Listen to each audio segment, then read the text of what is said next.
Perfect. So if we can go to the next slide. So good. Good morning. My name is Jana Scherz-Butowski, and if you could go the previous slide just for a second. My name is Jana Scherz-Butowski. I am part of the Striving for Zero Technical Assistance team, and along with Sandra, Rocio, Nicole, Stan, and Noah. So we are going to get started. Sorry if I'm distracted. I'm still admitting because last time people were in the waiting room. Okay, I think everybody is in. All right, Rocio, now we're ready for the next slide. You can admit folks, Jana, while you're talking. Ah, perfect. Thank you. So Striving for Zero is California's 5-year strategic plan for suicide prevention, and it was adopted in November 2019. You can find the plan by clicking on the link provided here on the slide, or you can visit mhsoac.ca.gov. The Striving for Zero Suicide Prevention Strategic Planning Learning Collaborative aims to advance local strategic planning and implementation aligned with the strategic aims, the goals, and the objectives set forth in the plan for California. It also builds on a previous learning collaborative offered by the California Mental Health Services Authority Technical Assistance Team. And our team has also been working really closely in collaborating with the California Department of Public Health. So again, welcome as you're joining. And as you're joining, please mute yourself unless you're presenting. Next slide. So we have some exciting news. We now have a landing page for the Striving for Zero Learning Collaborative resource page. So all of the recording slides, recording modules, handouts that we create are going to be housed there. So on screen, you see a screenshot, and we are going to be sending out the link in the email following this webinar. It's about to go live, I should say. It is just about maybe 12 or 24 hours away from being live. So we're really excited. Everything will be in one place. Okay. We go to the next slide. Talking a little bit about today's agenda. So as you see on the left, our efforts throughout the Learning Collaborative have been guided by the strategic planning framework adopted from the Suicide Prevention Resource Center. And then today's module is going to focus on understanding different suicide prevention trainings and how to really apply a strategic planning process to selecting and incorporating goals around trainings into your strategic plan. We are also working on a training catalog to provide an overview of some of the available trainings. So really to make it easier for our county teams to review the options that are available, review them with their stakeholders and their coalitions, or with your organizational leadership, and to incorporate them into your strategic planning process. We're hoping to make that available sometime around mid-November. So today's module is going to be led mostly by Noah Whitaker and then supported by TAT members Stan and Rocio. Noah has worked in the mental health field for nearly 20 years, including working with individuals with severe and persistent mental illnesses, substance use disorders, those experiencing homelessness, peer support, and more. Many of you know him through his extensive and passionate work on supporting lost teams and the creation of lost teams. And he's really passionate about developing suicide prevention strategic plans, initiatives, and postvention efforts. We're also excited to hear from Sonoma County today and from Humboldt County, who are going to talk a little bit about trainings that they've rolled out in their counties. And then from Dr. Joyce Chu and her colleague, who are going to talk a little bit about applying a cultural lens to suicide prevention trainings and exploring some new training options that they have rolled out. So packed agenda, we're just going to get started today. There are going to be some conversations we will continue during our November collaborative meeting. So this will be a starting point on trainings, and then conversation will continue in November. So if we go to the next slide, if you remember at the very beginning, you participated in a lengthy assessment interview with us. And so just wanted to revisit this and share a couple of the findings from that initial questions. We had asked about how many public and private clinicians receive specific training to assess and manage suicide risk. And so at that snapshot, at that point in time, which was April, about half of our county teams said no. About a quarter, 23% said they were in the planning phase. 16%, yes, this was something they were doing, but on a more limited basis. And then 6% said yes. So if you're joining, just remember to mute yourself, please. We also asked, is there an online public directory of providers delivering suicide-related treatment? And 90% said no. There was a couple who said this was in the early planning stages as well. So something to consider there. So with that, I'm actually going to turn it over and introduce Noah Whitaker to start off today's module. All right, morning, folks. So many of you are familiar with the steps of the strategic planning, which is that circle up in the corner. Today, we're going to explore just a couple of those steps, not all of them. And then we're going to go through different kinds of trainings and really bring that together, hopefully. So we'll look at the strategic planning through the lens of training. And training drives our supports, it drives our suicide prevention efforts. It can help increase awareness of issues, convey specific interventions. It can assist us in our capacity development and a variety of other outcomes. Conducting a resource map is an activity that's often engaged during strategic planning. Reviewing a resource map can really help us identify different opportunities for training with partners, cross-system collaborative training, reveal areas of deficit in which we need to acquire new skills or new processes. And throughout the strategic planning process, we're working to actively develop goals and objectives. And this is where we want to go. Training is an essential part of the process, and it can be the basis of your goals and objectives objectives that support your other goals. So, as an example, you might have a goal along the lines of something like increasing your clinical capacity to treat suicide. So an objective under that goal could be to engage all of your providers in something like motivational interviewing within the next 6 months. Another essential component of training is looking at your organization itself and what are your organization's needs, what's its capacity to engage in or facilitate training. Targeting the right staff members is essential to success. And while it's ideal to train everybody in your organization or train everybody in most trainings, that's just simply not often practical due to staff time, area of activity, and a plethora of other factors. It's also important to understand the requirements of a training before engaging in it. Dialectical behavioral therapy, for an example, is a phenomenal practice. But can your organization implement it with efficacy under the Linehan model, in which you really need to have a lot of devoted staff members, you need to have regularity in what it is that you're doing, and replacing staff members that exit can be very cumbersome. Applied suicide intervention skills training is also a great training for gatekeepers, but can your organization support the trainers, the material costs, and 2 consecutive days of training for each and every session you want to offer? Do you need to contract that work out? Setting both short and long-term goals and objectives are important, as when well planned, they can assist us in building and maintaining momentum to carry our activities forward. Short-term goals can include building capacity through things like a training of trainer, building a cost-benefit table of potential training sites themselves, and engaging with partners can conduct a training assessment are all great short-term activities. Long-term kind of activities can be to create like a phase-in, phase-out transition model in which you might stagger training activities so that you can have focused periods of gatekeeper training versus enhanced skills training.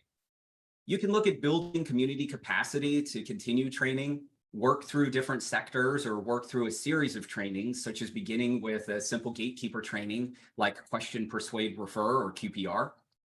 Then transition into clinical capacity building training, such as assessing and managing suicide risk, or AMSR. And then engage in aftercare training, such as the clinician bereavement training options. While you're doing this, it's important to keep in mind SMART goals and objectives, which are essential to help us clearly communicate our progress toward a destination. It's helpful to use a checklist while creating and reviewing your goals and objectives to ensure that you have all 5 elements of the SMART goals.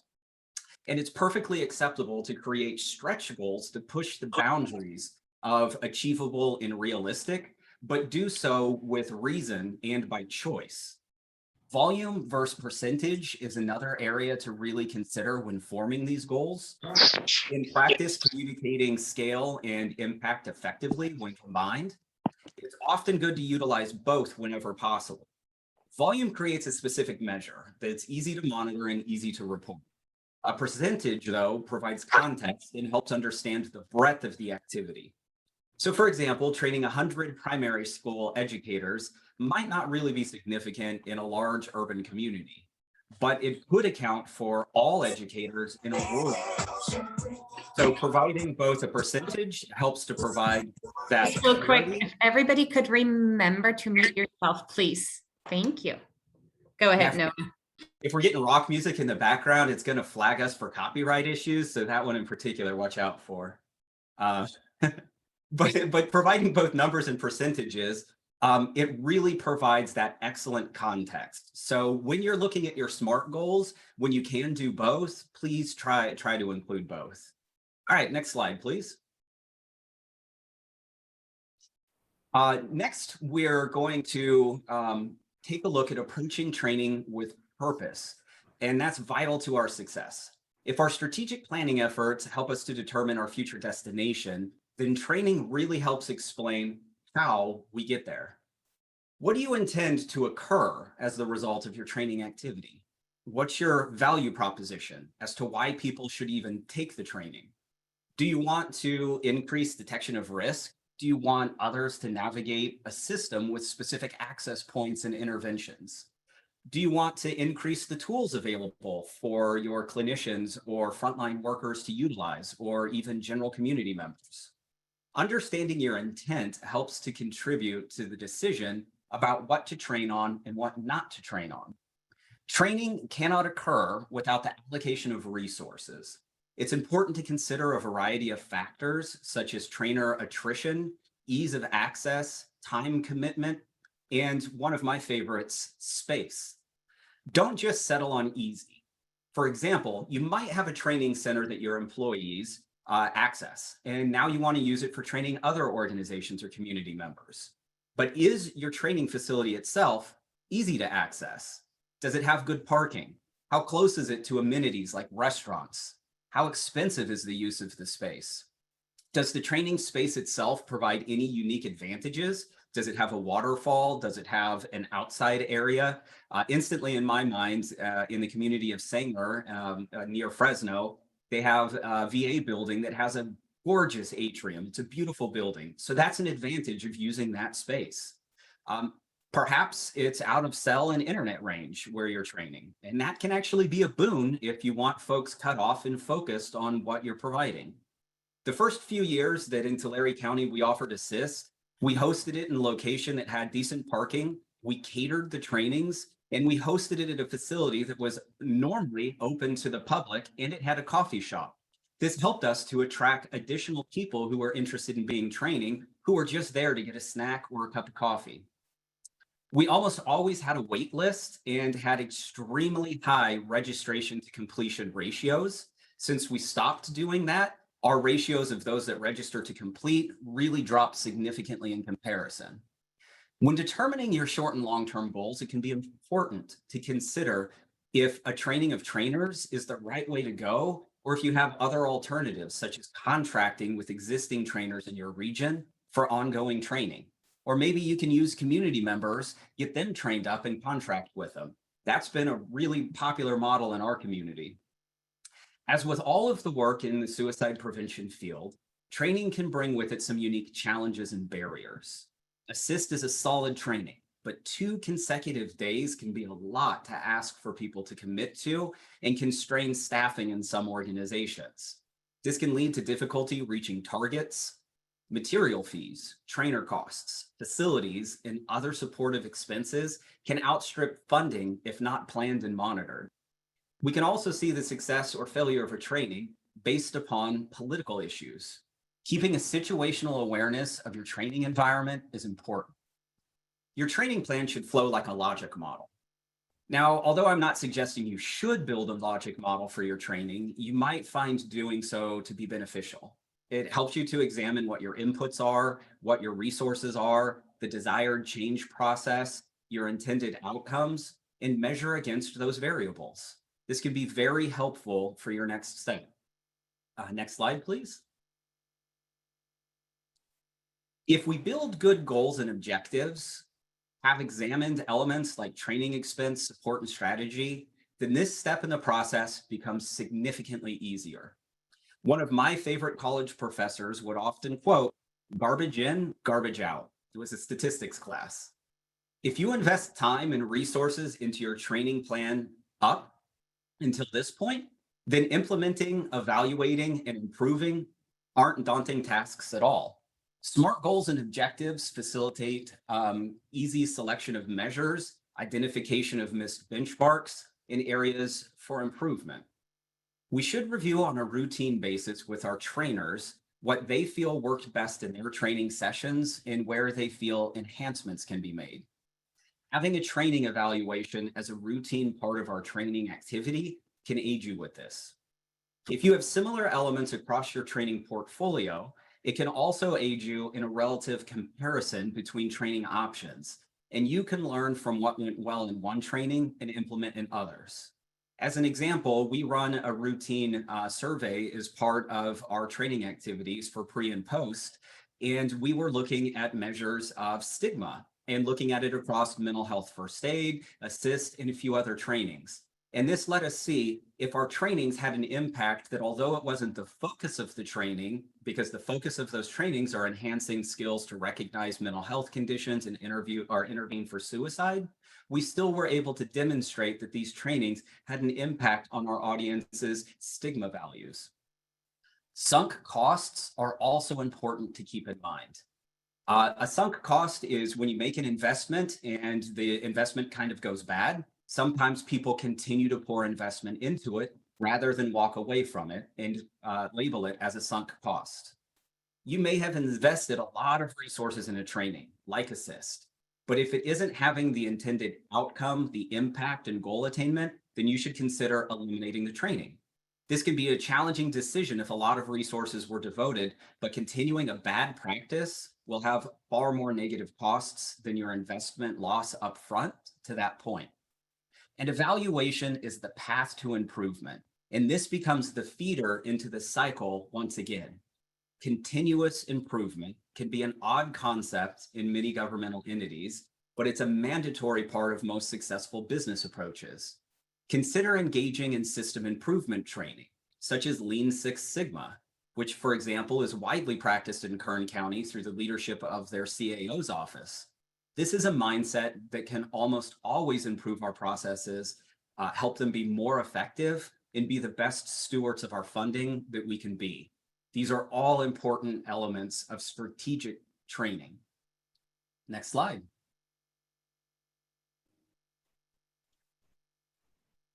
So we are going to start a poll just to get a little bit of an idea of what we all have been trained in. So hold on, I'm launching the poll now.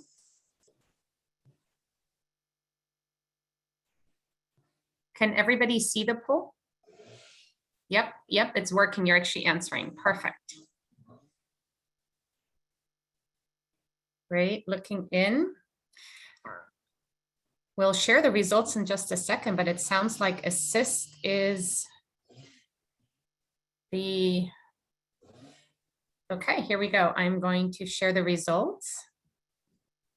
So it looks like Assist, about 71% have been trained in Assist, some type of other suicide prevention gatekeeper training, QPR, Safe Talk, a smaller number, Calm, 12%, and then just one in AMSR and nobody in CAMS. So thank you. I'm going to stop sharing the poll.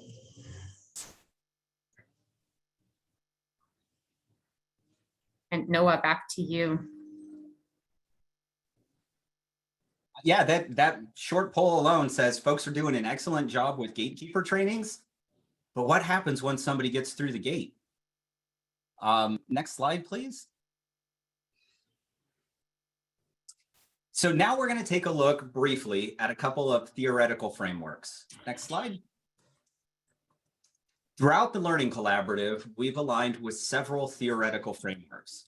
In order to develop a comprehensive and strategic plan for suicide prevention, it's important to understand the complexity of suicide.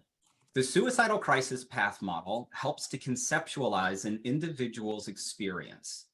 The model integrates multiple theoretical approaches and frameworks, including crisis coping theory, and in doing so, provides a framework for how to match intervention approaches with the timing, risk factors, and protective factors that would be the mechanisms to prevent a suicide from happening. This concept was outlined and applied in Fresno County's strategic plan for suicide prevention, and that was through work with Stan, myself, and Dr. DeQuincy Lazine. We're not really going to go into detail about crisis coping theory today, but you can read about it in detail in Fresno's suicide prevention plan at www.fresnocares.org. Shout out to Brian, still love your guys' website. And we'll host a webinar focused on the crisis coping theory in the near future. Next slide, please. The basic flow of this model is from left to right. And once you exit from the right, you re-enter on the left. It's a cyclical model. There are not provided values for coping or for time, as these are relative to the individual. As life progresses, we have numerous supports and stressors which influence our ability to cope. And a precipitating event is an event that is significant to the individual and drastically impacts their ability to cope. This can be events like changing schools, the death of a pet, a relationship breakup, a promotion, or a suicide loss. This produces a period of instability that can lead to engagement in additional skills to cope, a return to basic life as it was before the precipitating event, the acquisition of bad coping skills or maladaptive behaviors, or suicide. The importance of this model in today's discussion around training is that it provides a lot of identifiable points for training opportunities. Do you want to enhance coping supports? Do you want to address stressors? Develop teams that respond after a specific precipitating event or different kinds of events. Develop efforts following a precipitating event to ease crisis experiences. There are a lot of ways to utilize a model such as this in helping to drive your training plan. This is one of the models we'll explore a little bit today in relation to training. Next slide. Now, this slide shows the SPRC's comprehensive approach to suicide prevention, as well as the simplest view of Dr. DeQuincy Lazine's suicidal crisis path. This is extremely useful in helping us to visualize the essential elements that we need to address the complexity of suicide. In the second image underneath, it shows an overlay of the suicidal crisis path and identifies some simple potential outcomes such as safe and compassionate responses during and after a crisis. You'll see that down in the little puzzle pieces. Looking at each puzzle piece assists us to not only see the interconnected nature of these efforts, but also helps us to think about the puzzle pieces our efforts might be lacking. Each of these provides opportunities for training activity. It also highlights that there is no one-size-fits-all training that addresses every area. Looking at this diagram rather, can help us to start a process of deciding which pieces to address now in the short term and which we'll need to examine more down the road in the long term. Next slide. The social ecological model can be applied to training in a variety of ways. Do you have training options that can be intended, that have an intended outcome in any of these specific areas? Are there any spheres of influence your current training portfolio does not address? At what level do you intend to implement training? It is essential to emphasize that a specific training can accomplish one or more of these areas, depending on how you deploy the training. For example, a gatekeeper training such as QPR is often targeted at the interpersonal level, in which you're seeking to train key people to identify those who are at risk. However, if you approach this from a more comprehensive stance and train specific teams or your entire agency, then that can take place at the organizational level, especially if you make supportive policies and procedures to formalize your responses and supports. Likewise, this training could be engaged in broadly in a community through working with after-school programs, faith-based organizations, service clubs, and others to have a large impact. And when I'm mentioning this, I'm mentioning this as targeted outreach, where you specifically go to those sources like a Kiwanis Club or a Rotary or a Lions Club, and you engage with them specifically rather than just casting a broad net into your community. If you're experiencing some challenges around getting support from leaders, you might consider hosting a special session that's only open to city and county officials and invite your local senators and assembly representatives, which can potentially lead to garnering greater support from these jurisdictions and you're functioning at the public policy level. Training can strategically help your efforts be successful when targeted towards the right audience. Next slide. Now, here's an example of utilizing the social ecological model to examine various risk and protective factors for suicide at different levels of influence. This exercise can help us identify potential areas for training. You can seek to mitigate risk factors and strengthen protective factors by identifying training options that do just that. You can also help, it can also help you to determine which layer is most appropriate for targeting as you develop your SMART goals and objectives. Are there any areas that stand out to anyone and why? And this is an open question for a little bit of typing in that box.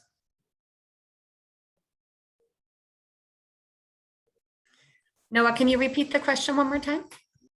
Yeah, does anything in here really like stick out to people as being interesting or something that you've taken into consideration, or you're just like, Noah, this is garbage, I completely disagree with you, which is okay.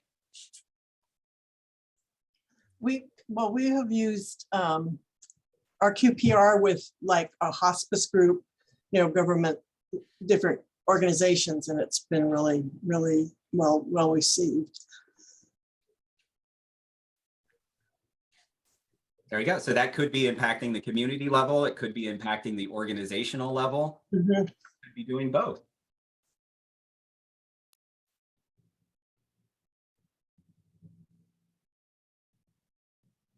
All right, we'll just keep moving forward for the sake of time. Let's go to the next slide. Hold on, Noah, we did have one comment come out from Carly. This is, in my opinion, a great way of showing how everyone can play a role and how many positive efforts in the community are already helping or have the potential to help, from Santa Cruz County.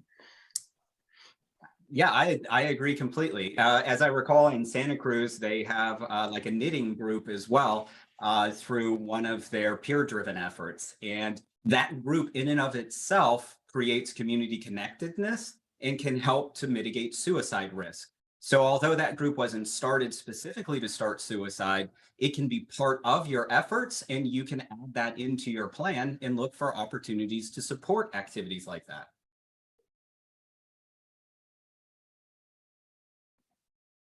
We started safe messaging education with the Sheriff's Office and hope to do more formal trainings with the Sheriff's Office and other partners.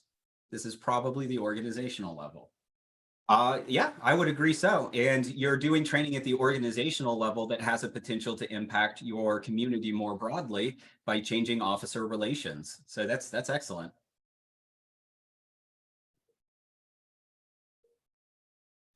Also, as you develop that relationship with the Sheriff's Office through this training, it opens the door to infuse additional training sessions. There's first responder and suicide based trainings that can be done. I know we've hosted those, and we even did some training with the State Coroners Association. These can be some of your greatest allies going forward.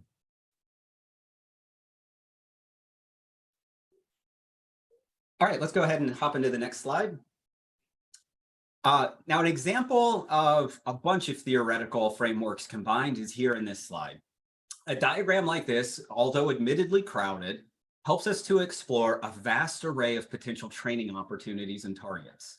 We can look across the pathway, examine the essential components of our efforts, and examine the most appropriate level of impact.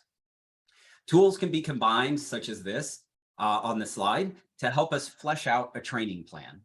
For example, our data might indicate that we have a high need to identify and assist individuals with a suicide attempt, And we want to conduct training in the short term at the relationship level by training friends and family with loved ones with a mental health condition, and follow that with long-term training at the community level to enhance supports, such as through our survivor support groups. Both of these activities necessitate training activity, and we've already made significant progress toward both development of SMART goals as well as the basis of a simple logic model, just by looking at these combined models and fleshing out an activity that we'd like to do that's data-driven. Next slide. Okay, so now the bread and butter of what we'll examine. I want to stress that in this area, we're utilizing the theoretical models to help us to identify potential areas of training, potential social levels to target our training to, and the underlying rationale that drives these decisions. Next slide. So this is an expansion of De Quincey's suicidal crisis or suicidal pathway model. And here we're just kind of expanding it and zooming in. So that's where you'll see his simplified model at the top of the screen. And now we're looking at the expanded model. Some of the main mechanisms that generate risk from the environment or experience are illustrated in this slide. Many fields of study like biology, psychology, sociology have produced theory and research that helps explain how specific experience and contextual factors contribute to the type of hazardous environment that can generate a suicidal crisis. Generally, negative experiences and risk build over time until they culminate in a suicidal event. These studies have identified several key elements to focus on, such as desire to die, intent to die, suicidal capability, and buffers or protective factors. One of the most influential theoretical models in this space is Dr. Thomas Joiner's interpersonal theory of suicide. And his model proposes that an individual will not die by suicide unless they have both the desire to die by suicide and the ability to do so. Seems pretty straightforward. Experiences that result in feelings of defeat, humiliation, feelings like being a burden to others, or intense loneliness are especially critical. Exploring these elements is the basis of many risk assessments and is the legal basis of a process like the 5150 process. So how do we utilize this in exploring training options? Next slide. If we bring in our three models of the suicidal crisis path, the SPRC's comprehensive approach, and the social ecological model, we can now spot a plethora of potential training opportunities. And this is just the first step. In the area of moving from stasis to higher risk, we look toward connectedness, as well as life skills and resilience. Engaging in training such as motivational interviewing and active listening can help the people we train to better engage with others and facilitate more appropriate transitions to additional services. If you have a marketing or promotional committee, have they received any special training that will help them be successful? Do they know how to market? Do they know about color schemes and fonts? If not, you could train them in that kind of activity, and that counts for suicide prevention. You're increasing their capacity. Do you offer budgeting courses, anger management, or mindfulness classes? Here, we're looking at getting far upstream and equipping individuals, families, organizations, and communities with better skills and tools to prevent downstream issues. At the political level, of course, we have things like ACEs Aware. Your training can be open to the entire population, or more specifically, to those who are indicated to have a higher risk. You can choose to target your training to individuals experiencing these characteristics, or to the people who serve those individuals. In the business world, there's a thing called the 110-100 rule, which essentially states that if you create quality on the front end, it'll cost you $1. If you catch a problem on the production line, it'll cost you $10 to stop the line and correct the issue. If the problem gets out of the door and into the world, you'll likely need to spend $100 to repair the damage. Upstream prevention is vital for these same reasons. Next slide. The next step in the crisis pathway, there's a special group of proximal risk markers or immediate vulnerability that act as clues indicating that someone might currently be suicidal. Some reflect the ways that people try to deal with increasing distress before turning to suicide. And others indicate that a person might be at the stage of intending to die.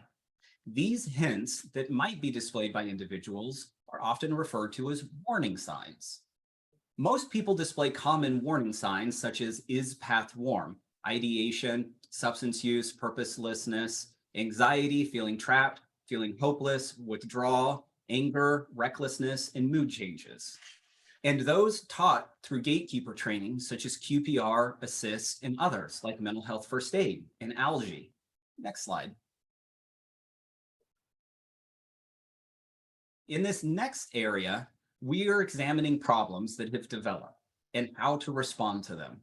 This is one of the most common areas that suicide prevention efforts address through gatekeeper training, such as QPR, ASSIST. I cannot say El Retalio. I probably sound Italian, not Spanish, or Over not even portfolio. what she said. MHFA and numerous others. We're taking a nuanced approach here by placing these trainings before the suicidal thoughts to suicide attempt area, as one of our goals is to identify suicidal thoughts before they become suicidal actions and thus prevent potential injury or death. This is where a training such as trauma-focused cognitive behavioral therapy can help to prevent suicide. Trauma has occurred, we're disrupting it through therapeutic approaches before suicidality develops. We understand the increased risks childhood trauma can pose through our growing understanding of adverse childhood experiences. So assisting children, their families and caregivers to resolve the trauma and equip them with adaptive tools can help disrupt the movement from trauma experiences to suicidal thoughts and actions. I'd like to point out that in this example, we elected to place trauma-focused CBT, EMDR, and prolonged exposure therapy at the individual level, as we're focusing not on organizational-wide changes or training all clinicians, but we're looking more specifically at getting specific tools into the minds of individuals who have experienced the trauma. This was a strategic choice. You may organize them at a different level and even at a different juncture along the crisis path, and that's perfectly acceptable. Next slide. I'll hand it over to Stan. All right, great. Noah, can you hear me all right? Yep. All right, wonderful. Good afternoon, everyone. Apologize for not being on camera today. This is Stan Collins, one of the supporters on the team. So just want to talk a little bit about QPR, and I should probably start by just acknowledging a bias that I am a master trainer in QPR. That being said, I will not pretend that any of the trainings we're talking about today are solid. They're wonderful, but I don't know that we have perfection existing yet. So QPR, many of you are familiar with it. Typically, we think of it as a 90-minute training that falls into that gatekeeper category. Over the last few years, though, they have expanded it. In fact, and we'll get to this on the next slide, gone into greater depth for specific profession and areas of expertise. So the training fee can vary. When we say free, that's kind of, if for someone to just attend a training, if you conduct a training, it would be free for someone to attend. And then the training costs vary going up from there. But really QPR, as with many of the gatekeeper trainings, is, obviously as the name says, question, persuade, refer, but educating folks about the warning signs, the basics of suicide prevention, some of the behaviors or risk factors that are associated, and then how to engage with that person. So the end part being refer, how to connect that person to supports, how to hold space for that individual. Fairly basic training. And as I mentioned, we'll talk more about how the training has been adapted. I believe that's on the next slide, the different modules, if we can go to that. So QPR is one of the few trainings that was first after the pandemic started to really allow and support online trainings, which was really wonderful.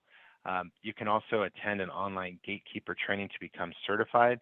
I will say that the time invested to go through the online train the trainer is fairly significant, as opposed to the in-person training, which is in 8 hours to train the trainers. But as you see, there's a variety of audiences that it's available to. I will be the first to say that in the past, the so-called customized QPR versions were kind of QPR with a couple additional slides, but it looks like, it seems that they've really invested in building content that is specific to anywhere from first responders to pharmacists to medical professionals, mental health professionals. And they're also starting to get into, to creep into a different area of trainings, which is more on that, how do we support and manage ongoing suicide risk. So QPR is building out their stable. So just wanted to spend a minute just kind of re-envisioning what QPR is, because we so typically think about it as that 60 to 90 minute training course. And if you see in the chat, Jan is actually asking if anyone out there has been engaged with some of the more specific longer term. So anyway, as I mentioned, it starts at 90 minutes is what we're used to, but some of the longer, more intensive trainings go up to 40 hours now, multiple days. So that's about it on QPR, and I believe I'm going to turn it over to Rocio to talk about El Rotafolio. Thank you, Stan. I'm happy to hear that Kara took the Rotafolio training, is on our group today, and it is a 2-day training. It follows most gatekeeper trainings based on the Know the Signs 3 steps that is on our campaign, and it was developed over a 2-year period to be culturally appropriate and responsive to the Latino community in particular. So this is completely done in Spanish. Like most trainings, it is a 2-day training, so it is an investment of time. And this year we did pilot an online version of it. We're still working out the kinks on that, but it has been difficult to do this online, and I could see why Safe Talk and Assist have been hesitant to do, but are now opening up back to in person, and has kind of shied away from doing it online. But there's pros and cons. And so we piloted this created it about 8 years ago. It was a 2-year pilot. We piloted in 5 counties, got their feedback, made some adjustments to it, and now we are offering this training, like I said, again, completely in Spanish. It was originally for promotoras, which is community health workers. However, county departments, county mental health department staff have been trained in this. Educational staff have been trained in this. Anybody wanting to reach the Spanish-speaking community, it's open to them as well. And as part of that pilot and ongoing evaluation, we also had a pre-post for this training, and we've had the opportunity to collect over more than 1,000 responses from my pilot, and we were able to demonstrate that, like Noah said, the importance of evaluation, right? To demonstrate changes in attitudes around suicide prevention and stigma. So as you can see here, these are some of the results that we were able to produce from the research findings that we did. And if you have any questions, please feel free to contact me. Also, I don't know if Kara wants to say anything about the training, whether she liked it, didn't like it, what was good. It'd be great to chime in now. If not, I'm also open for questions later on. Hi, this is Berta Campos Aniceri. I work with Kara. I'm the one who uses the portfolio. But it's been an amazing, I tried different things in English that I have translated into Spanish and done those presentations, but this is particularly excellent for low literacy, for people who don't have that much education. And so in terms of terminology and how simple it is, I noticed that when we give too much information, people get confused and they turned off. And this one is so easy just to very clearly say, these are the signs, these are, this is how you start the conversations, these are things you do and not say. And this is how you look for resources, you prepare your resources ahead of time, So it's just real simple for the community to grasp. And if I'm doing a different type of providers in the community, I add more complexity to it from other trainings that I have taken. But if it's purely for community, this is the one to go with in Spanish. It's absolutely easy to follow and it's very easy to implement. Thank you so much for sharing that. Thank you. And I'm going to hand it back to Noah. That's great. I just wanted to add for some of the questions, and thank you, Carly. Carly also said we had a staff member go through this a couple of years ago, and she felt that it was fabulous. We would love to have our new bilingual outreach coordinator participate if you have a T for T coming up anytime soon. So just a note, so as you're considering this in your strategic planning process, your implementation plan, we are absolutely happy to connect you. So again, a disclosure is that Rocio actually does those trainings. So there is a personal interest in her, and she's happy to talk through how to set up train for trainers in your county, or maybe there could even be a regional effort. Rocio, there's a question if it's available virtually, if you want to answer that. And so we're working out the kinks right now on that. There is some issues. So I'm going to say it's coming, but it's not quite yet. I think you also mentioned that when you tried to offer it virtually, it wasn't as suitable as a format. Yeah, it wasn't. Yeah, it's just much more. It's really an in-person, but I'm trying to do a hybrid, so we're figuring that out. Great. All right, Noah, back to you. Perfect. Thank you, And I'll quickly mention as well, of course, that even this training provides those strategic opportunities to make decisions about how to deploy the training. This training, for example, we've used an earlier version of the Each Mind Matters training that was translated into Spanish. And the way that we had deployed that was through an individual who did a series of backyard barbecues. Then the family units were able to come together, invite their neighbors in a very informal setting. And that's a very, very different approach than using a space at a convention center or a training hall. We've also offered the training, thanks to Ivan Rodriguez, who I see on the line as well, in an annual event called the Migrant Farm Worker Women's Conference. So it was a very targeted, focused event and opened the door for a lot of conversations in Spanish around suicide. And one of the things they noted, of course, is culturally, they don't really talk about suicide. So they appreciated this safe space opportunity to explore things they were very curious about. Okay, so now back on track. That was an aside, sorry. The final factor in the model is the capability of attempting suicide, meaning the mental, emotional, and physical preparation to overcome our natural survival instincts and try to kill oneself. Capability and access to means contribute to risk, and then the main factors that determine whether a person will make a suicide attempt I get into. concern the intent to act. This area is also a substantial target area for gatekeeper training, as most of these training approaches seek to identify a person who is struggling with suicidal thoughts and intervene before they attempt to end their life. Again, our intent in placing the gatekeeper training earlier is simply due to the way we framed these trainings in this discussion, but you'd be perfectly fine in placing them here. This is also a great area for the Stanley Brown safety training, as at this point we have suicidal thoughts and potentially actions, and we want to disrupt that from advancing into suicide attempts. Or if an attempt has previously occurred, we want to mitigate the risk of future attempts. This kind of training can be engaged in broadly, similar to the deployment of training such as QPR, and can be combined with training around specific tools, such as the Columbia Suicide Severity Rating Scale.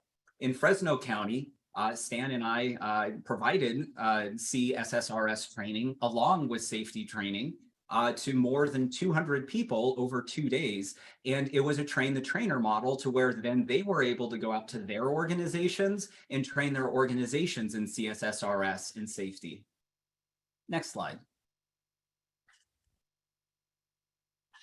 When we bring our models together and we examine this area, we see that training is becoming more focused and more professional in nature.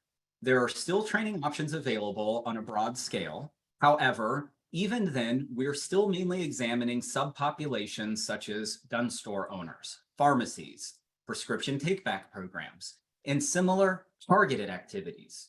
Enhancing clinical skills becomes more essential, and using the right tools to focus on the issue also becomes more essential. Cognitive behavioral therapy and dialectical behavioral therapy can be great tools in a clinician's tool chest to help engage with suicidal individuals through a specific treatment approach or protocol.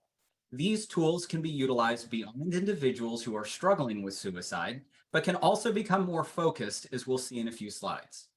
In this area, though, we'll discuss broader treatment approaches and view them through more of an organizational lens, while we briefly explore AMSR, CAMS, and RRSR.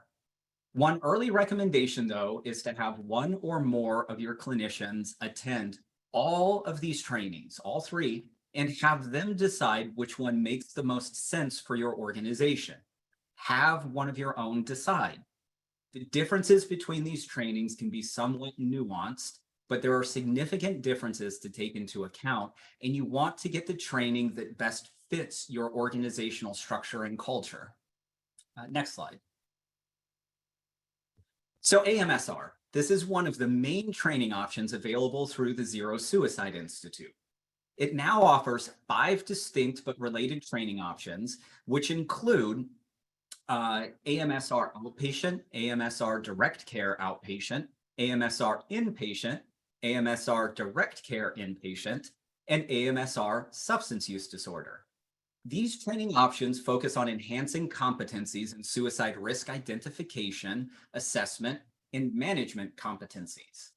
The main distinction with outpatient and inpatient training options are these two trainings are 6.5 hours and are for professionals like psychiatrists, psychologists, LMFTs, LCSWs, whereas the direct care outpatient and inpatient trainings are 3 hours and are for the paraprofessionals and support staff working in those settings. So if you're going to do the outpatient, you can do the outpatient with the outpatient direct care, and now you have a unified team approach. These trainings all focus on 5 areas of competency, which include approaching your work, understanding suicide, gathering information, formulating risk, planning and responding. If you're considering this training approach, you should take a particular focus on who you want to train up and how your system can integrate. This can include multidisciplinary treatment teams, and if all 5 training options are embraced, it can create better transitions in management across inpatient, outpatient, and SUD services. Next slide.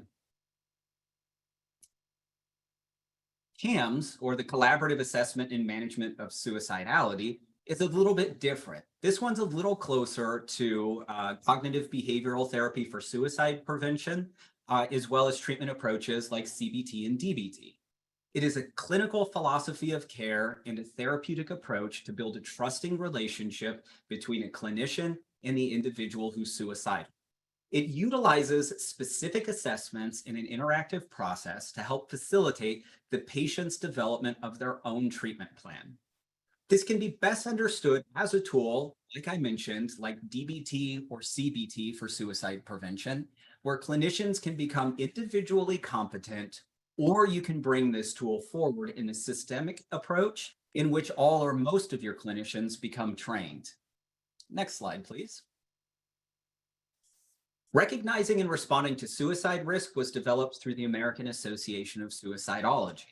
It's an interactive training based upon core competencies, including examining your attitudes and approach, understanding suicide, utilizing accurate assessment information, formulating risk, developing a treatment plan, managing care, properly documenting, which is a pretty good focus in this one, and understanding legal and ethical issues.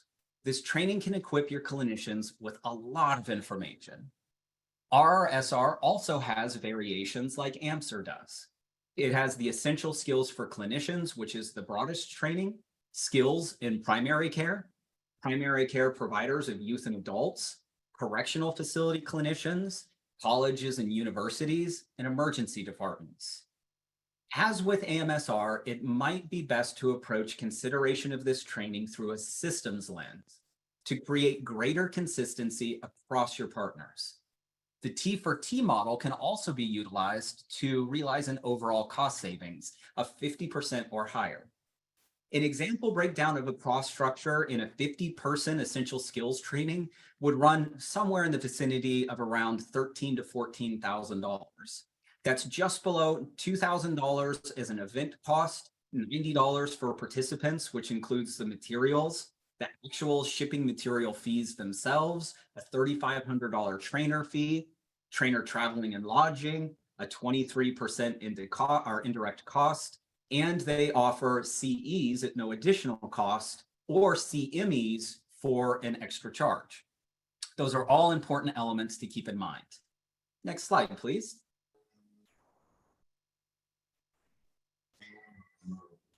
So I am now happy to introduce Melissa Ladresh from Sonoma County.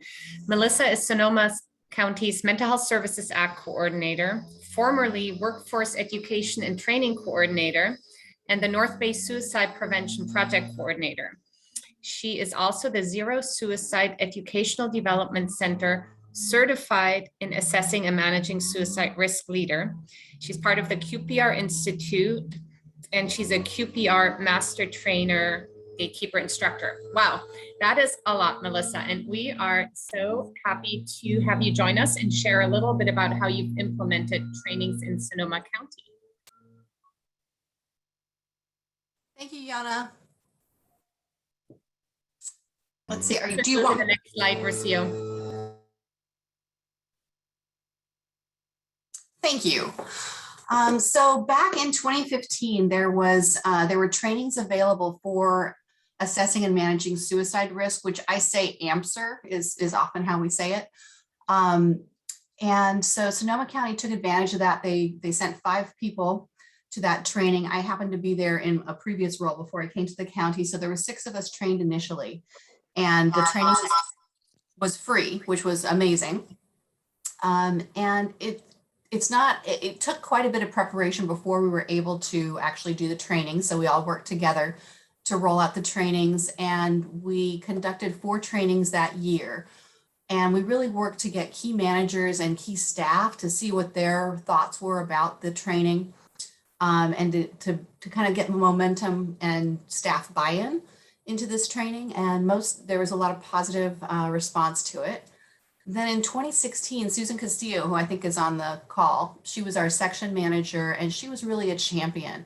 Sonoma County already had in place, they were doing hundreds of QPR trainings in high schools throughout the community. Each year they were doing hundreds, as well as mental health first aid. So there was already a lot of efforts going on, but the clinicians weren't given any tools. And so this was kind of the missing piece, although there was no overall strategic plan kind of governing this. But Susan Castillo really championed this and worked with the behavioral health director at the time. And he said that, so they agreed with senior management that they were going to make AMSR mandatory for clinical staff, even the paraprofessionals, our case managers, like a senior support care client specialist. And so we did that. We offered 5 additional trainings over a couple of months. We're able to train an additional 150 staff. And then for the next few years, we continued to offer 2 to 3 to 4 trainings a year. But from 2016 to 2019, we started to work on our forms so that they would match up with AMSR, with the protocol that AMSR outlines, and we were able to do that. We also introduced a safety plan that's off of the Stanley and Brown safety plan, and a safety support plan in addition to the suicide risk assessment forms. And what we did was we had we established a committee that was people with people that were really kind of had expertise in the crisis management. So like our mobile support team manager, and people that were kind of working with more crisis situations, and we did not have any line staff on that. So once we finally were able to work on the procedure and the 3 forms, we trained staff on all of those things. And now we continue to do 2 to 3 AMSR courses annually, but we're down to just 2 trainers. I'm one of them, and it's hard. I have a busy job, and so it's hard to find time without having sort of that dedicated space to do the training. I often am doing it at home after work to prepare for that. I do get requests from managers about when the next training will be held. I just had one in September for Suicide Prevention Month. And the managers really, they feel more confident once their clinicians and team members have been through the training, because they're able to work with clients that are thinking about suicide in, they have a much more methodical way to approach that. And so they really like it. Next slide, please. Thank you. So what worked and what were our challenges? Having a champion was really important in the leadership division. Making the training mandatory was really pivotal. So everyone was kind of looking at things the same way. Getting buy-in from managers and key staff. Getting the procedures and forms all together. So that everything was in lockstep between the procedure, the forms, and actually the AMSR training. Since 2015, we've had over 20 AMSR trainings and offered and trained over 500 staff, including and our contractors as well, or other clinicians that are working in Sonoma County, maybe not even contractors. So really making it available to the professionals in our county. And things that were difficult is our county has been through a lot, as I know many other counties have. We've had fires, we've had huge budget shortfalls, and ended up with leadership changes and political changes. And then of course the pandemic. In our department, we're part of Department of Health Services, so we all ended up with jobs for the pandemic, kind of stretching us all a little too thin. So it was much more difficult to keep the focus on AMSR, and it wasn't as much of a priority. So until May of 2021, all during 2020, we didn't have an AMSR because I hadn't done it online yet. There were just other priorities. I was standing up a behavioral health warm line. So with all of those changes, it gotten a little bit looser and more difficult to kind of keep the focus. Also, trainers have left. Like I said, there's only 2 of us left that are doing this. And now some of the new leadership that we have are looking at, gosh, you know, do we want to change the procedure? Do we want to change the forms? This is time consuming. So there are some of the things that people are relooking at. And I think part of continuous quality improvement is to relook at things and to see how that, if it still fits in and still makes sense for the current environment. Next slide. So lessons learned. We didn't have a strategic plan in place, and having a strategic plan in place with training as a component, I think would be a really good way to kind of have a more comprehensive look. And so this workshop today is really powerful. I know Susan's Castillo's on the call, and she's going to be working on our strategic plan. And I'm pretty sure training's going to be part of it, and see how that all fits in. It's really important to have leadership champions and endorsements. So you have to have leadership behind you when you're doing this. And then developing the procedure and forms with actual line staff and representatives, not just sort of those people who are mostly working with clients that are in crisis, but with the whole availability and having more staff input, I think would have been helpful with the forms as well. Melissa, thank you so much. And if anybody has questions, do put them in the chat. One of the things I love is even though you didn't have a strategic plan in place, you went about it in a very strategic way, really thinking about removing barriers for implementing this and thinking through, how to really make this work on an organizational level involving, your community as a whole. And I really love this 3rd step here around reviewing procedures and forms with line staff and management, and really making it kind of a grounds up place. So I can't thank you enough for sharing your process.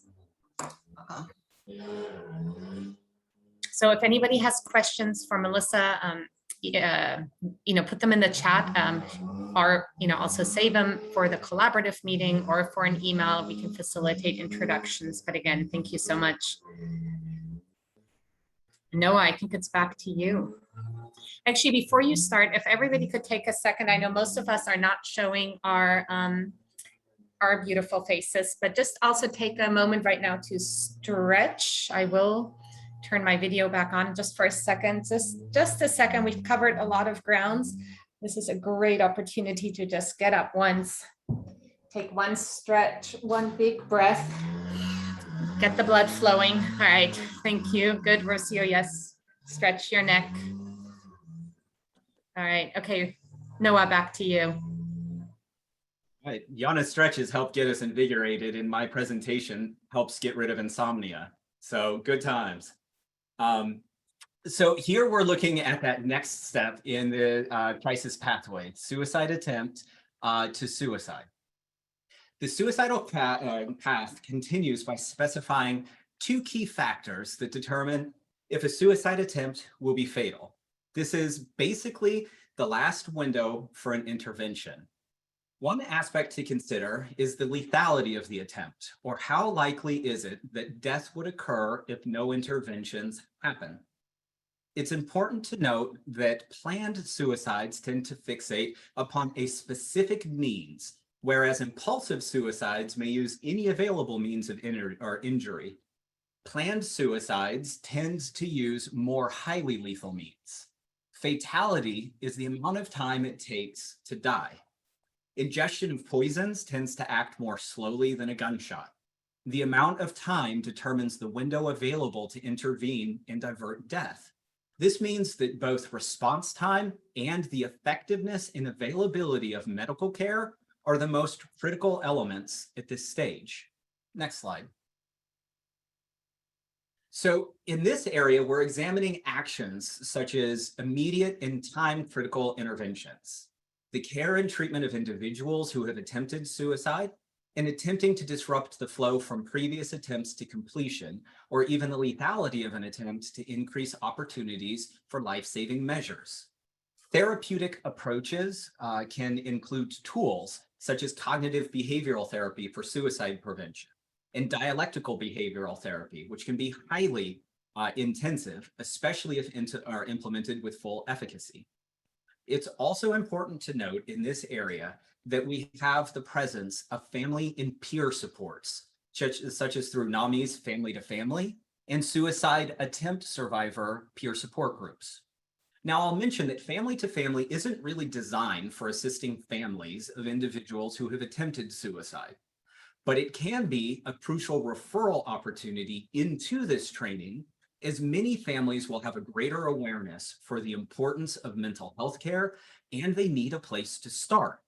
This again highlights the fluid nature of placement of specific trainings utilizing these models, because a lot of people would place family to family way at the beginning of the model around stasis and higher risk. But in this case, I know in my personal experience, when family members have somebody who has attempted suicide, they are hungry for resources, and family to family can be a good place to plug them in. Next slide. Over to Stan. Great, and thanks everyone. So again, Stan Collins. So as Noah just illustrated, we know that restricting access to lethal means, or means safety as it's more commonly called, is really effective in reducing suicides. We could spend, and we will spend more time on the subject of means safety in general, but oftentimes when we're talking about reducing suicides, I think it's easy for the conversations about counseling on lethal means to get left off the table. So in this area, what we're really trying to do is help to emphasize to the helpers, whether they're mental health professionals, healthcare professionals, how to empower them to have conversation to limit or ideally remove, restrict access to those lethal means. So counseling on lethal means is an online training. It takes about 2 hours to go through. It was initially created by the Suicide Prevention Resource Center and has since been adopted into the Zero Suicide model. So really what we're trying to do is first, in the training, you'll learn about the effectiveness of means safety. And then it moves into how to, identify the clients, but then really how to have that conversation, how to do it in a non-accusatory way, and how to, build cultural competency to some degree around counseling on lethal means. There was recently a study that I was looking at that talked about how healthcare professionals very rarely will have conversations about restricting access to lethal means. A few years ago, there was a law that was passed in Florida actually that restricted healthcare professionals from being able to engage on these conversations. And fortunately, that gag order was pushed away. But this is just really about empowering the helpers to have that conversation to help people keep people safe in a culturally competent way. So again, just another vital part in the process.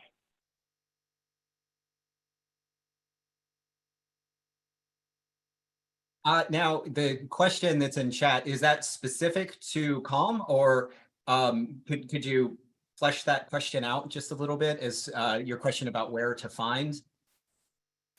I thank you. Thank you. Yes, CALM specifically. I think that would be particularly helpful for some of the work that we're doing right now. Yeah, I'll drop that in the chat, the link in the chat, and then it'll also be in the follow-up materials as well. So, all right. Yeah, or if you just, yeah, absolutely. And again, it's free to enroll. The next training we'll talk about is cognitive behavioral therapy for suicide prevention, or sometimes you'll see it shortened to cognitive therapy for suicide prevention. So we're pretty much talking about the same thing. This is a 10-session intervention that's targeted for those who have attempted or struggle with thoughts of suicide. It is a skill-focused therapeutic approach that helps patients develop alternative ways of thinking and behaving, and to build a supportive network for times of crises. This can be a powerful tool equipping your clinicians to better support those struggling with a suicide mode and assisting them in working through and deactivating that mode.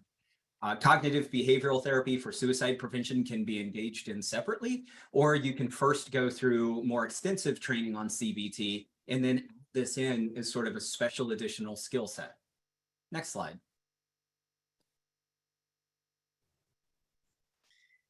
So let us know for a second if there's any questions about CALM or about CBT-SP. You can also put in the chat. We would love to hear if you've been trained in it, have, in your county, have organizations or specific clinicians been trained in this model, if you have any feedback on the trainings. And while we're doing that, we are happy to introduce Rob England, who's the Health Promotion Education Manager with United Indian Health Services from Humboldt County. So shout out to the Humboldt County team, and thank you, Rob, for being here today. Yes. All right. There you are. Now, Rob England. Good morning. My name is Rob England, and I'm the Health Promotion and Education Manager here at United Indian Health Services. And I've worked in suicide prevention for about 10 years now. And I'm also a suicide loss survivor of losing my aunt in 2010. And just was able to work in suicide prevention initially through my work as a social worker at the Yurok tribe. United Indian Health Services had a SAMHSA grant, and I was basically led to work into this area without really knowing anything about it. And it's really become a passion of mine for my own personal experience, but then also within my own tribe as well, because we had a suicide cluster in 2014 and 2015 with 7 tribal members that lost their life in a community of only a couple hundred. And it was very impactful. And at that time, with that suicide cluster, is when I became the suicide prevention project supervisor here at United Indian Health Services. So one of the things that was really apparent to me is all of the individual efforts to prevent suicide, and yet it was still happening. And when you look at national statistics with over 47,000 people losing their life to suicide, and then within our own county having extremely high rates, it made me look back in that area, or to reflect and to see it on a more systems level. And I was able to do that in my new role. And one of the accomplishments that we've had at United Indian Health Services is that at our new employee orientation, which happens every 2 weeks when we onboard new staff members. We have had QPR, which was talked about earlier on this call, as part of our onboarding process. And so we're really proud in that we've been doing that now for 4 years. And as time goes on, it becomes that much more of an accomplishment. And so we're really taking it as we want everybody trained, like no matter who you are. If you're working in facilities and fiscal, maybe that really doesn't seem to be your role, but it affects us personally. And we're going to really treat this as a public health issue. And so everyone's going to get that basic gatekeeper training. And we have supported that over 4 years. But also one of the things that we realized too is within our organization, we are over 2 different counties with 7 different clinic sites. And there's many different resources available at those clinic sites where, for example, where I'm based out of is more of a home base and not one of our satellite clinics where if an individual is screened positive for suicide, there could be a warm handoff possible to a behavioral health clinician. And in our other sites, that's just not the case. So really from where I come from, and I work within tribal public health, a lot of our focus has been, one is on the train element and getting our staff members trained. But within that train element, that means so many different things. So that could mean gatekeeper training that was talked about earlier that Noah reflected on, but then it also could mean many different treatment as well for our clinicians. But then also within UIHS, train could also mean our screening process and assessment within primary care. And some of the other elements that we also need to know about is that, you know, within organizations, there's many different policies and standard operating procedures on how to make a referral.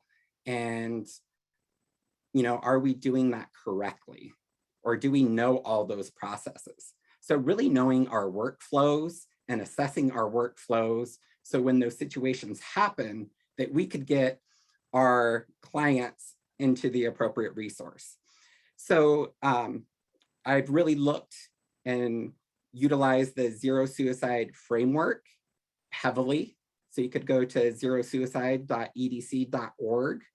It's a good, again, it's a framework and you can modify it to what works best for your organization. So there's definitely not a one size fits all approach. So we've really focused heavily on the train element, but also leadership and getting leadership buy-in, because there are some costs, but also you need to have your leaders on board to devote staff time for this training and quality improvement within your organization.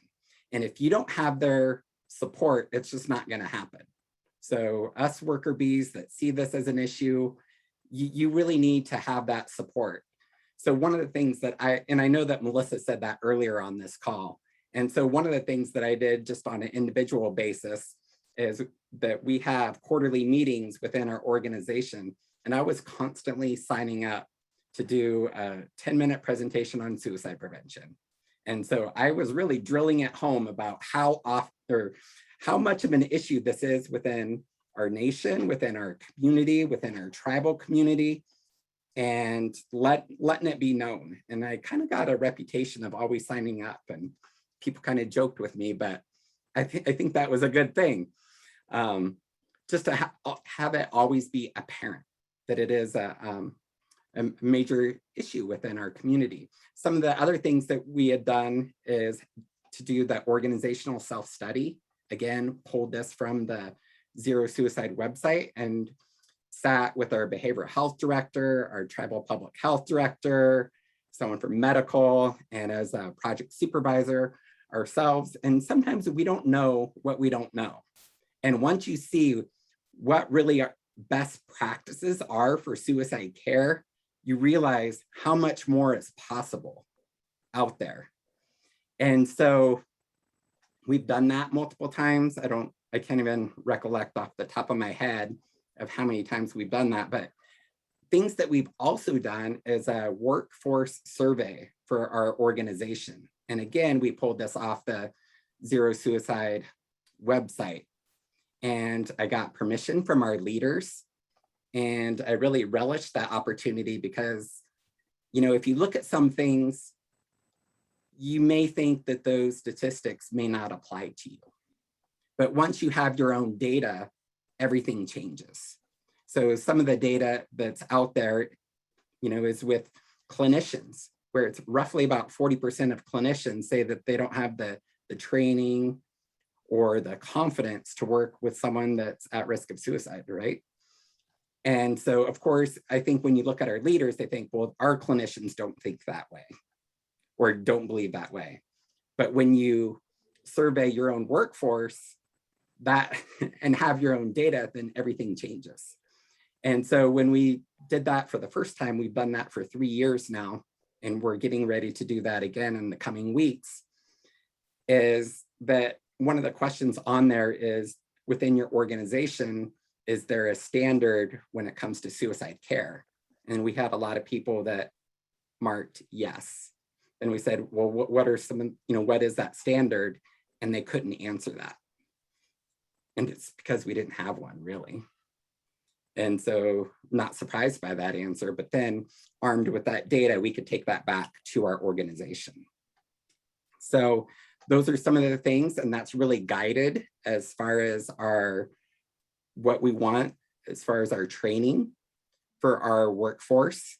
Again, we're training all as they come on board.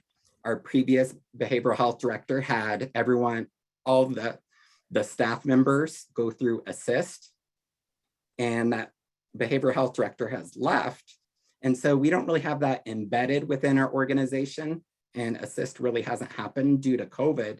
And I think that the current director would be supportive of that. But I think that's one more reason why we need to embed this within our organization, whether through policy. So when we have that staff turnover, that doesn't change. Ideally, what I would like to have is within our organization is when our clients come and they're screened and they have an assessment, after that positive screening, just as if you had a physical issue, as when you come into medical and you have instructions on how to take your medications for every such and such hours upon discharge, that our clients, and we're not quite there yet, we have all, you know, the work plan out there, is that each client would walk away with a safety plan from primary care. So we've got all those workflows. Again, it's really important to have those champions, because having medical be at the table all the time is really hard just due to the demand of their job. And that's been probably the hardest challenge that we've had, is having that champion always there at the table, because we could sit there and change workflows or to try to stream things, and it looks like it's really good, but then, you know, not having their input, and you could get, you know, kiboshed right away, and change is difficult no matter what. So those are some of the things that we've done. Again, as far as the training elements, that goes across many different sectors, whether it's gatekeeper trainings or through screenings. One of the things that we saw within our own organization is that we were doing our patient health questionnaire, which is the PHQ, and we were asking the first 2 questions, and those are really more depression type questions, and there's a lot of controversy on those questions, but we made sure that that 9th question is being asked, which is thoughts that you'd be better off dead, or thoughts of hurting yourself in some way. And varied responses to that of being not at all, several days, more than half the days, or nearly every day. So making sure that, again, training when it comes to screening, that we really have the suicide question there rather than the depression questions. So Again, training goes all over the map. Kind of like once you go down this rabbit hole, you figure, to me, it's like a whack-a-mole. You address one area and you feel good about yourself, and then another thing pops up, and that's another thing that needs to be addressed. So this is really a marathon and not a sprint, and that's common terminology when it comes to zero suicide and thinking about organizationally what you need to do to get better. And we're doing the best we can, and definitely not there yet, but have been at this for a few years now.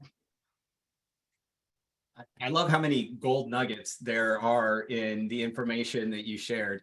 And your insight, I think, in particular on institutionalizing some of this activity, because leaders come and go, but policy and procedure is forever.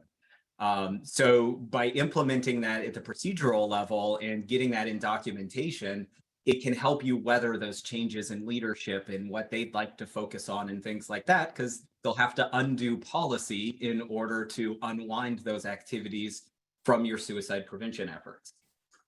And one other thing I'd like to add too is that we lost our funding for a period of time, and for a short period of time. And our CFO actually came back to me and said, have you ever thought of applying for an internal grant? And I never have, because I didn't know it was possible. And I went to my supervisor, who's the tribal public health director, and said, what's this? And she goes, I don't know. Like, I've never got one. And so I think it paid off as far as some of those presentations and saying how much of an issue this is. And that opened up a potential revenue stream to continue this work within our own organization. And so, but then we recently received more funding and have an opportunity to continue this work at an organizational level. That's awesome. There is a comment in chat I'd just like to read out that's from Kern County, and it's direct care staff at Kern Behavioral Health and Recovery Services have been trained in CBT SP by Dr. Sharon Berman. We are currently analyzing its implementation. Dr. Berman is the Chief of Suicide Prevention at the West LA VA, and another condolences for Rob. And thank you so much, Rob. I think all of us collectively, I guess I should say, working on strategic plan, looking at that kind of organizational assessment. And I love the idea of the survey and getting your own data to support some of your strategic planning efforts, especially when evaluating or creating your training plan. Like Noah said, Rob, there was so many good tips. Thank you so much for sharing that. And if you have questions for Rob, please put them in the chat, or hopefully we can also continue this conversation as these questions come up. We are, so again, you're just getting a lot of call outs. Rob, amazing work. Again, thank you so much. Put your questions in the chat. I know we get so many questions about how to do this at the organizational level, how to get leadership input. So this is a great opportunity to learn from each other. We do have another guest speaker who had a very specific time frame that they were able to join us. So I am now very happy to introduce Drs. Joyce Chu and Chris Weaver, who are both licensed clinical psychologists and professors at Palo Alto University. Dr. Chu's expertise lies in the areas of suicidology, diversity, and culture, and also community mental health. And Dr. Weaver's expertise lies in forensics, suicide, assessment, and trauma. They're here to discuss several suicide prevention trainings that are unique and being infused with culture and diversity. I think we all know that there is a big gap in the suicide prevention field, especially in the areas of training. We are going to invite both Dr. Chu and Dr. Weaver back for a longer session to really talk through how to infuse culture and their cultural theoretical models with us in much more depth. So today will just be a very brief introductions to 3 trainings that they offer. So with that, next slide. And I think I see both of you, Dr. Chu and Dr. Weaver, are you here? Yes, we are here. Thank you. Yeah, thank you so much, Yana, and also Rocio for having us here. And also thank you to Sylvia Tang and Zena Andriani at San Mateo County, and we have partners over at Santa Clara County too for just connecting us here. I'll just do a quick introduction of myself. So my name is Joyce Chu. I am a clinical psychologist and a professor at Palo Alto University like Chris, and I'm just because we have limited time, I'm probably going to do most of the talking and then hand it over to Chris for some quick comments here. But I just wanted to give you a brief background here. I identify as a cultural and community psychologist and a suicidologist. And something like 2009, many years ago, maybe about 12 years ago, I and some colleagues started to really wanted to tackle this issue of suicide disparities in underserved and diverse communities. And what I realized was that back in 2009, we had very little kind of advances and tools to help us in doing that work. We had very much the same old thinking, same old results, the same old approaches to warning signs and asking questions about suicide. And what I realized that from my cultural psychology kind of areas of expertise was that there were a lot of different ways that we should be asking about suicide, a lot of different cultural warning signs that we weren't accounting for in the way that we trained and the way that we practiced suicide prevention on a public health and prevention level, and all the way to intervention throughout the spectrum of training. And so my colleagues and I, we developed the culture theory and model of suicide, which has gained some foothold. And then back in 2000, as a kind of a framework and a way to think about how culture and diversity aspects really influence suicide very broadly. And then back in 2017, I developed a partnership with Santa Clara County and their suicide prevention team. And we embarked on a strategic planning effort to infuse culture and diversity throughout all of their suicide prevention programming. One of the things that we did was to evaluate all of the existing trainings that they did offer, like QPR, Assist, Mental Health First Aid, Youth Mental Health First Aid, Suicide to Hope, Cognito. And we evaluated them all with a cultural lens and found that a lot of what should be there culture and diversity wise weren't there. So then subsequently, we approached a lot of those companies and said, hey, can we modify your curriculum for Santa Clara County? And encountered some barriers, like with Cognito, they had already spent so much budget developing these virtual tools. So we ended up, for example, with Cognito, developing a little addendum, a cultural addendum that people could take after they took the Cognito programs. But for some of the other companies, we tried to collaborate, and there were some barriers. And so we ended up, for Santa Clara County, deciding to just develop our own because I really do believe that to do it right, culture and diversity should be infused. And we also wanted to create some trainings that you could use across many different populations and addressed all the different ways that that suicide looks like across different ethnic minority, LGBTQ plus groups, et cetera. And so that's where we landed with these trainings. So long story short, this is the Be Sensitive, Be Brave for Suicide Prevention. It's a culturally responsive workshop on suicide prevention. It really infuses a cultural approach throughout a 2-hour, 1.5 to 2 hour training on suicide prevention. Some of the data that we developed and piloted it multiple iteratively over a period of 2 years. And some of the data, for example, is showing that it outperforms some of those other trainings that I was talking about and addresses all of the core components while also teaching people how to understand cultural ways that people express and experience their suicide, ways to refer in ways that are culturally sensitive and appropriate. And we also have, for the next slide, a mental health version as well, a Be Sensitive, Be Brave for Mental Health, which is culturally infused. And we really wanted to make them 2 hours to make them accessible to folks who really only have like a limited amount of time. And so this workshop also helps folks look at what is mental health, how do you do self-care, all the way to what is mental illness and how do you tell the difference, how do you connect someone with help, all in a culturally responsive way. And we've had a really good time developing it. And some folks were suggesting that, hey, we should probably tell you all about it because we're at a point where we've been now implementing it quite a bit within the Greater Bay Area. And just wanted to let you all know that it's available if you're interested as well. We're starting to really develop how do we do, a train the trainer and make it available statewide. So my contact information is there, joycepichu@gmail.com.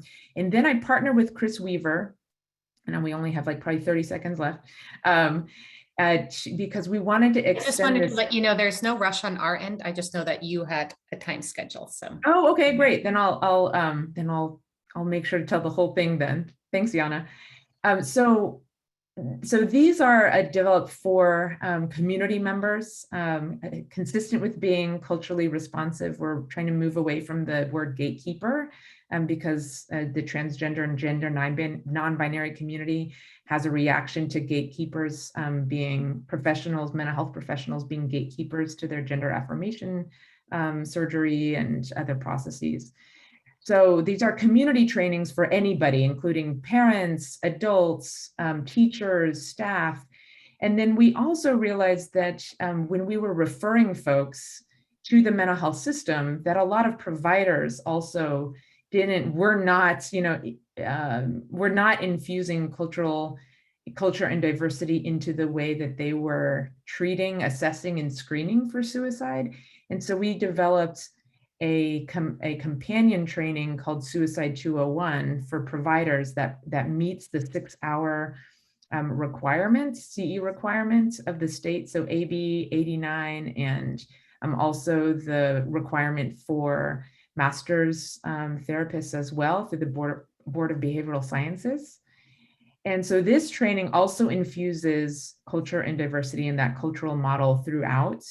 From A to Z, how do you screen, assess, treat, manage in a culturally responsive way for providers? And so we've been giving this to a lot of school professionals all throughout the Bay Area and a lot of community agencies as well, and been getting some really good feedback.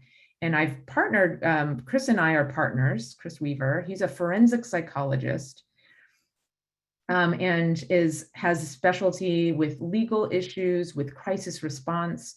And so it's an expert in assessment, as forensic tends to be better at assessment than suicidologists. And so it's a great partnership to put all of that together. And I'll ping it over to Chris because he's wanted to tell you about some of the online version that we developed. Yeah, hi everybody. I'm Chris. I have partnered with Joyce, and we started working. She brought me into this work that really originated with her in Santa Clara County. We put together this training. She had known about some of the elements that I had worked with related to the forensic static and dynamic risk and training those types of things for our forensic program students, which I run for over a decade now. So we put those two things together. It turns out that they work really well together. The cultural theory and model works really well with some of the frameworks that we are porting over from forensic psychology. So we put together a training thinking that we would do it a couple of times, and it really just was super well received, and clinicians are telling us that it's very useful and very implementable. That's led to some downstream consultation because folks have said this training is great, but how do we change this? How do we write policies? Which I think you all were debating as I just came in, or noting as I just came in on the tail end of the previous discussion there.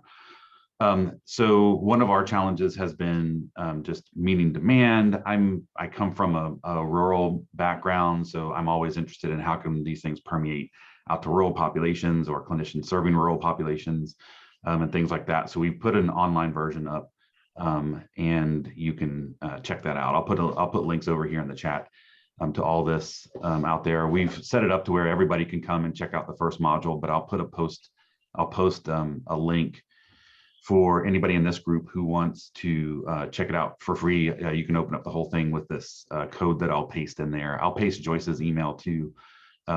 She's the best contact really for the community stuff, and you can email me for this clinician training, and we'll get the messages over to each other as needed. But yeah, that's the summary of and status of where things are right now. Yeah, and I just wanted to encourage you all to, some of what we're finding is that there are a lot of gaps in our service provider systems and our service provision systems where you know, a lot of folks who are suicidal or at moderate or high risk are really falling through the gaps, particularly, you know, when things are being missed because of cultural considerations. And so to the extent that you can start thinking like in Santa Clara County,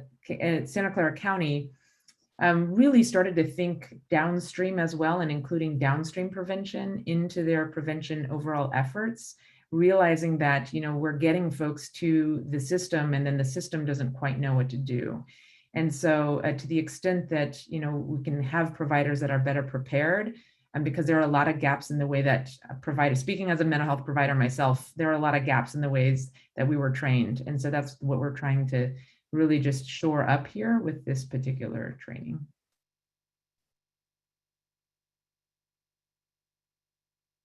Perfect, thank you.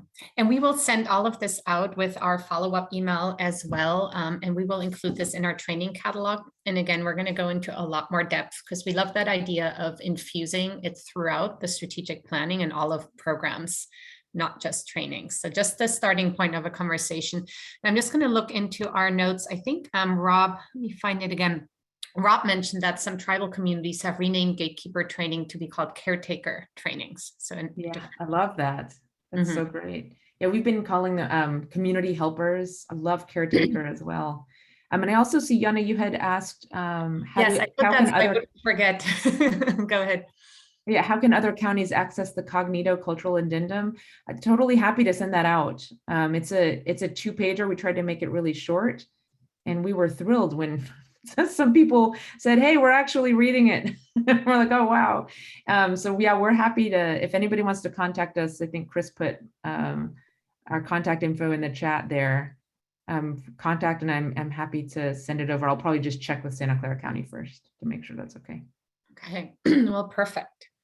So I just wanted to thank both of you for joining us today. If you have any questions, right now is a good time to speak up, as Dr. Chu and Dr. Weaver, we're just using a break, I think, from teaching to join us. And we'll also pass on any further questions and again, continue to have it. And I think many of you might have noticed that, of course, there's one more section focused around after a suicide loss and postvention that we are not going to address today. We don't want to rush through it. So we are actually going to do a little bit of a recap during our November collaborative meeting and spend a lot of our time talking through postvention in general and really focusing on trainings particular to that part of the framework. So we didn't forget about it. We just don't want to rush and talk through that. So let me see. I don't see any other questions that have come in. Thank yous. And there's a note again from Rob, I would avoid competence for understanding other cultures. There's not a mark to attain. Agreed. Yes. Yeah, I've been using a lot more cultural responsivity and cultural humility. I think, Michael, you're asking, are these workshops available for counties now? Yeah, absolutely. So there's the online version of the provider one. For the community ones, just contact me at the joycepichu@gmail.com, and I will, yeah, I can work with you to figure out how to make it available. Great, thank you. Okay, perfect. So our last 15 minutes, what we're going to do is actually spend a little bit of time of just recapping some of the information that we covered today and looking at some of the next steps. We covered a lot today, and we would love to hear too, if you have any other inputs on some of the trainings we mentioned today. Again, they're a very small, snapshot of some of the existing trainings. If you've used any of them, any experience with engaging with leadership, anything that you have, or any other questions, this is a great time to put them in the chat for our last 15 minutes. If you can go to the next slide, Rocio, and to the training implementation plan. So the section before this, there we go. So one thing that we just wanted to kind of recap, and Noah and Stan and Rocio, please feel free to jump in here. So looking ahead for our collaborative meeting in November, in addition to postvention, we really want to revisit some of the strategies to think through how you incorporate the information we presented today into your strategic planning process. As you noticed, Noah spent a lot of time really framing the trainings within these different theoretical models. And part of the reason we did that is for your own and our own understanding, but also as a way to incorporate it in your strategic plan and use this data-informed approach to sometimes, have additional talking points to justify an investment to your leadership, to your stakeholders. So really a tool in your toolbox as you go around selecting trainings and, looking at a sustainable way to make them an organizational part of your organization, of your system, of your county as a whole. So thinking through that, some of the next steps you might want to take or have taken is identify the training needs in your organization. Again, I love what Rob mentioned about a survey, a workforce survey to have your own data. Both Melissa and Rob brought up this important piece of selecting the right intervention that's a good fit for your county, for your organization, and having line staff and managers, really part of that decision making. Have them, try out the different options and see what's really going to work for them if they're going to take the lead in implementing it. Looking at budgeting and a rollout and sustainability, is this something that's done one time? Is it part of, tied to a position? Rob mentioned, every new staff orientation is receiving QPR. So how can you really make this tied to something your organization does? And then I wanted to actually turn it over to Stan for just a few moments to talk around some engagement and continuity of trainers. And then finally, so I'm going to just skip ahead to the last one and turn it over to Stan, is if you remember the data I presented at the beginning, at this point, so please put it in the chat if this is chance, there is no online directory. It is one of the goals in the California strategic plan, striving for zero, is, what good are all these trainings to if then community members can't find the clinicians. I'm personally going through that right now. It's been tremendously hard to find a therapist for my mother who's had multiple suicide attempts, to find a therapist here in San Diego County who has that skill set of managing and assessing suicide risk and who can really, be the right fit for her. So, where do we find a lot of the online directories don't necessarily include that, or how do we update that? So that's a really critical piece I challenge all of us is, if your clinicians are trained, how can, the community or the members then find them to be matched up with them? Just food for thought. Stan, I'm going to turn it over to you for a few minutes. Yeah, great. Thanks so much. And Rob and everyone that's spoken, I just want to acknowledge, I appreciate the humility that we're sharing today as far as gaps in knowledge and gaps in trainings and such. I think for a long time, the assumption has always been, and you kind of paraphrased this earlier, Rob, about, the assumption has been just get them to a mental health professional and everything will be fine. So I appreciate you acknowledging that there are some gaps there. But when it comes to training, in addition, whether it's a survey, I really enjoy or appreciate when people take time to ask those that will be the audience, what training do you appreciate? What's going to be most valid for you? But also, once we've done the training, what I've seen with a lot of communities and counties is that we conduct this big training, a lot of people attend, and then within a year or two, they've all kind of gone into the forest and we can't find them anymore. So how do you keep them engaged? Through some of the efforts, specifically working with the San Diego County Suicide Prevention Council, we learned how to be a little bit more effective through bumps and bruises. We've now implemented anytime we put someone through a T for T, there's actually an application process. It's not just an email that goes out and people respond. So we want to make sure that we're kind of vetting people and really showing an interest for that. San Diego County is also really fortunate that they have funding for a dedicated position to coordinate the training. So there's a one-point person for if communities want training, they reach out to that individual, no matter what training it is. If the trainers need some support, they reach out to that one person. So again, going back to that infrastructure and administrative support is key to training efforts being effective and being ongoing. But also, I think a lot of times too, especially for community-based trainings, we rely on community volunteers, people who are passionate about suicide prevention, and with passion typically is based on lived experience. That's why I got involved as a loss survivor. That's why many of us get involved. And I think we have to be very cautious with that and making sure that we're providing them the support. As someone who's, with lived experience around suicide, it can be very daunting to just every once in a while show up, do a training, and you feel like you're kind of shouting into the wind or you're pushing this boulder up the hill by yourself. So we try to be really calculated and get our trainers together at least once a year, sometimes twice a year, to just say, hey, how's it going out there? And just to let them know that they're part of a team. And also find out what's working, what's not working, what are some of the issues. Obviously, you know, we all evolve as we move along, and just staying current on what are the issues or what is the research. And I find that we always want to give our trainers more information than they'll probably ever need in the training, to make them really feel empowered that if a question does come up, they're not so nervous about not being able to answer one question, but they feel empowered, they know what to do. And again, just making it part of a community. Another key step too, I think, is offering stipends. I think this was mentioned earlier, compensating for people for their time. Going out into the community and talking about suicide and suicide prevention is a daunting task, and we need to honor that. That is worth investing money, and that will also help you keep the investment that you've already made by bringing the training to your community presence. So I don't want to take too much more time, but I just wanted to offer some considerations and strategies, and would love to hear from all of you about what have you done to, prepare, support, and then continue to engage and support your trainers as they're going out into the community.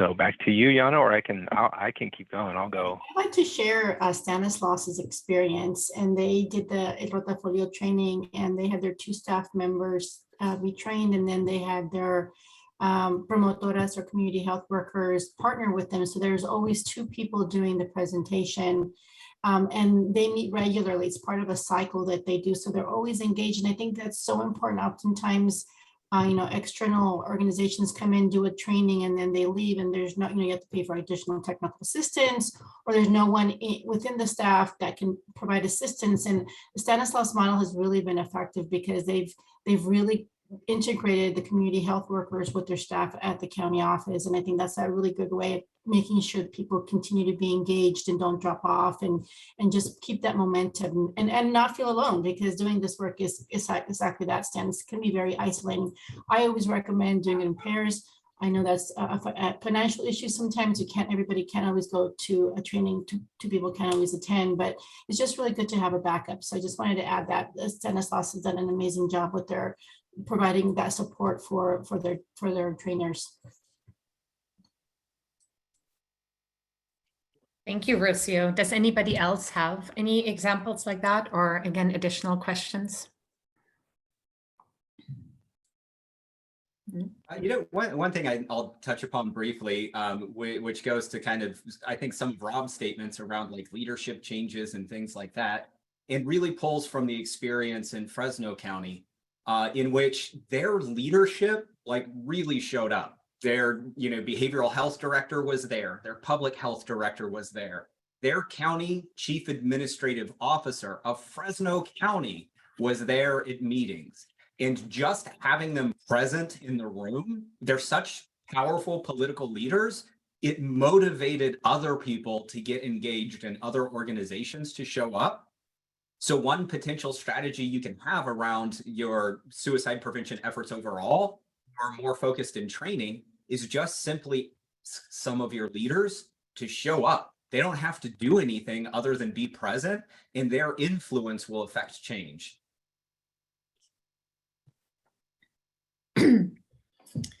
That's a good point, and hopefully they are willing to show up, and that could make a big difference. I know some of you have reached out, I'm looking through the chat pieces. I know one of the big questions on everybody's mind is also budget, and how do you secure budget for trainings? How do you, make room in a training budget? Who else in your organization can you bring in where, there might already be a training budget for the organization, and how do you incorporate that in there? So I'm not sure if that's room for thought for our November meeting. I don't know, Rob or Melissa, if you guys have any insights on budget development. No, but I did want to just mention one thing that I forgot to mention earlier, Jan, if that's all right. And that's, although we're talking about the various curriculums and trainings that are out there, I really want to emphasize that what I found is you know, we kind of have the buckets. We have the caretaker slash, I really like that term, and you know, the kind of further advanced trainings. But ultimately, it does come down to the trainer in the room. There's a messaging aspect that needs to be incorporated that, you know, not all trainers out there are familiar with safe and effective messaging. And so while we can look at, is it this curriculum or that curriculum, really emphasizing that the power comes with the person that shows up in the room and making sure that they feel empowered and really embrace. And Dr. Chu, it was one of the things that I really stood out when I hear you speak, is that really embracing the average person's ability to engage in suicide prevention. I really think that's just such a powerful part. And so, you know, while a T for T may be 8 hours, taking time and adding another 3 hours to get those trainers together as you're launching them into the world, and make sure that they're familiar with messaging, that they feel empowered, that they understand the humility that we want to bring to this work. And then also going out and shadowing them. It's not about sitting there with a clipboard. It's about the whole reason why we're doing this is to make an impact and to help reduce suicides. And it's not about checking a box, and spending the extra time up front really will be worth its weight in gold. Yeah, now Kristen has her hand up.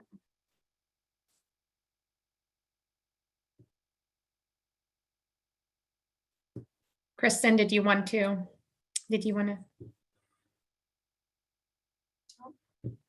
Okay. Right. Oh, she's having issues with her mic. Let us know if you want to put it in the chat, or we can follow up. One of the things that I would like to add, though, Yeah, as far as the training component, is that QPR is fairly inexpensive to develop a trainer, and the materials are not that much. Of course, if your budget is zero, one of the things that you could recommend to your staff is to complete the Counseling on Access to Lethal Means training. That's completely free through the Suicide Prevention Resource Center.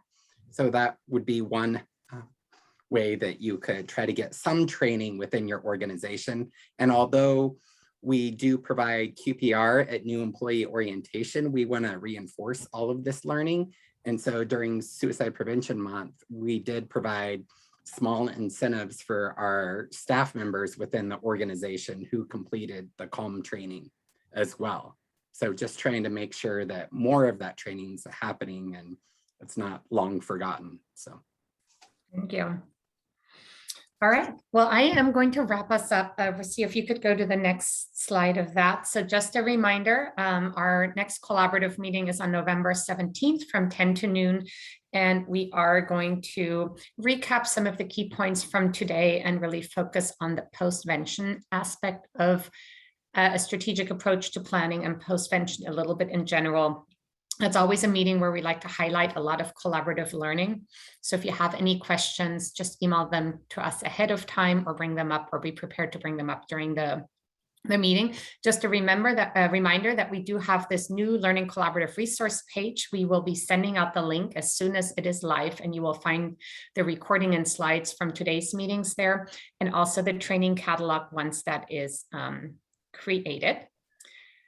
And I think that pretty much wraps us up for today. We appreciate that everybody is joining us for these longer meetings. And yes, I can resend the registration link for November's meeting. So we will send a follow-up email tomorrow with the slides and the recording link, and I'll put the November registration link in there as well. Thank you so much, Noah, Stan Ruscio, Dr. Chu, Dr. Weaver, Melissa from Sonoma County, and Rob from Humboldt County for taking the time to share your lessons learned. It's greatly appreciated.